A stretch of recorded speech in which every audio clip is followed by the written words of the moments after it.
Hi everyone, I'm thriller author J.F.Penn and today I'm here with Michaelbrent Collings. Hi Michaelbrent. Hi, how are you? I'm super. Yeah. So I wondered about your fiction. What are the themes? Because you've got so many books. What are the themes that keep coming up in your work? The things that obsess you and that you're like, oh, I've just, that theme has come up again. Well, I think I write a lot about families and I write a lot about loss. I've experienced losses in my own family, and so it's stuff that I think about a lot. And I also write a lot about grace. And I'm not talking necessarily about like a specific liturgical religious grace, but just the sense that, although it can be that, but the sense that there's something greater than us that if we allow it can lift us up, and sometimes that thing is another human being. Sometimes that thing is just our own sense of self-worth that finally shows up at an opportune time. I'm just fascinated by the concept of becoming more than we have been, and again, that's I think part of the reason I write horror, because it takes away everything that we were and leaves only what we truly are, and it allows that thing to grow or to fade depending on if we're worthy according to the parameters of the story. But I like this idea that people, when they're beaten down, when they're horribly mutilated, physically, mentally, emotionally, they can find it within themselves to rise again. And that's definitely a theme that comes over and over in my books. Hmm. And I mean, we've talked about why you write horror, but why do people read horror? Why are Oh, people so fascinated with the darkness? well, because it's awesome. Well, Apart from that. there's seriously, there's that. It's fun. There's silly horror, what I call silly horror, which is again the two teens that go off to canoodle in the forest, and then man comes after them with the lawn equipment, and that's just kind of silly, and you can go in there and you can count limbs flying off or whatever, and that's for 12-year-olds who are still obsessed with boobs and blood. Um, and then there's the greater stuff that I think we really reach out to, because horror is a metaphor for larger realities. It can talk about capital G good and capital E evil. And I mean, we've all met that person who is just such an a-hole at the bank and won't help us. And that's just a wanker. That's somebody who's a twit. But then there are people out there, Adolf Hitler, big old E, evil. And those people determine the fates of millions and billions of people. And when we are looking at horror, we're looking at these bigger pictures that allow us to say, not only is there a huge thing out there that's of interest and of import because it hits me, but as small as I am, I can still change the course of some of that good or some of that evil, because horror is populated by people, just normal people, who come up against an extraordinary power for ill, and they face it. And sometimes they succeed and sometimes they don't, but it gives each of us, it's sort of like a dark superhero movie, where we can stand up and deliver our best shot against the forces of evil, vicariously through the characters. And in doing so, I think that's very cathartic for a lot of us who have crappy days from time to time.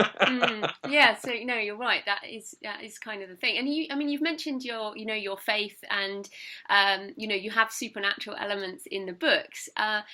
How do you sort of walk the line between being any kind of overtly religious and Uh, keeping a sort of a story going? Well, one of the things that I do, that I think is helpful for that is I recognize the fact that most people in the United States and across the world are religious people.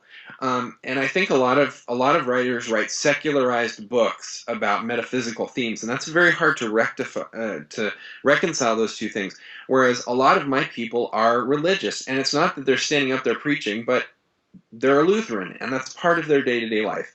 They're, a Methodist, and it's part of who they are. And in doing that, I can layer in supernatural elements affecting people of faith without ever once standing up and going, and here's my missionary pamphlet for the Methodist Church on First Street, because that's not my goal. That's a whole different kind of literature, for good or for ill, and that's not what I'm doing. But what I am doing is saying people have a sense, even non-religious, most people are spiritual is what they'll describe themselves.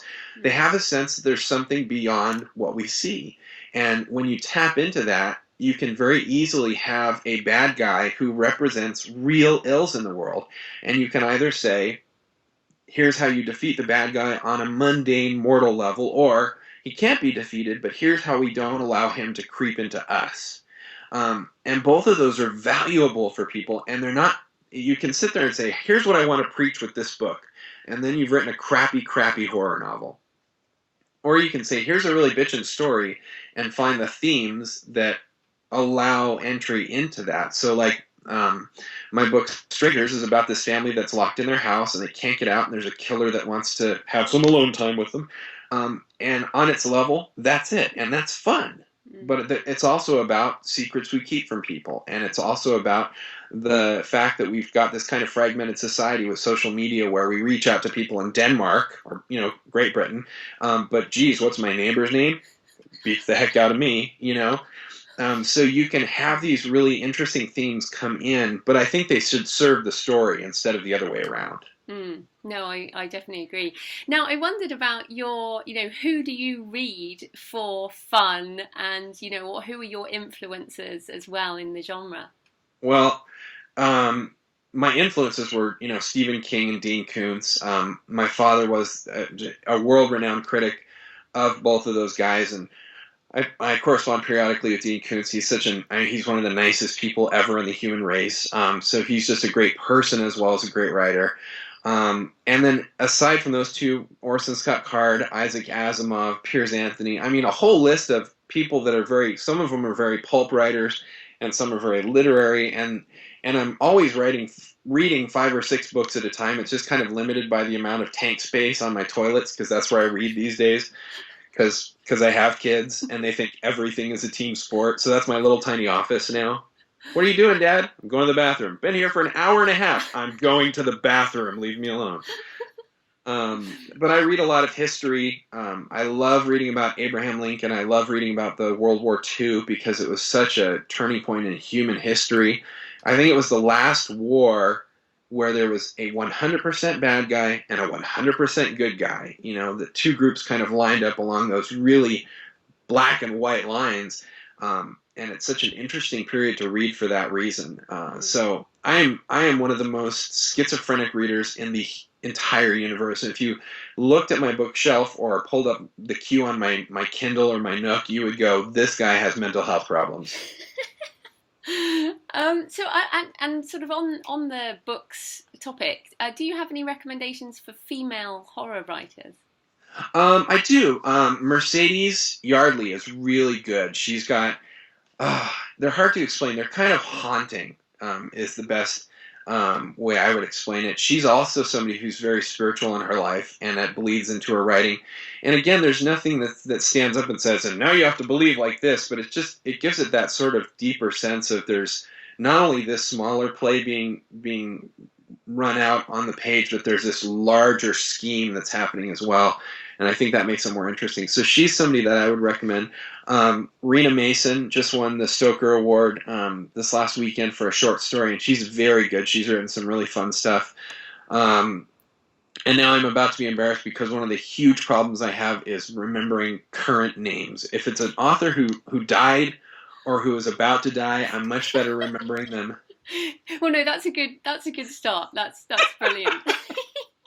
So, where can people find you and your books online? Well, my name's Michael Brent, and that's my first name. So if you type in Michael Brent, all one word, you're going to get my Amazon page and my website. My website's michaelbrentcollings.com, but I'm really easy to find. Just type Michael Brent. Although, there is an underwear model whose name is Michael space Brent. So if you type it in and you get this devastating dude with no clothes, that's not me. But michaelbrentcollings.com, or just type Michael Brent on your Amazon browser or Barnes & Noble or wherever. Fantastic. Thanks so much for your time. That was brilliant. Thank you.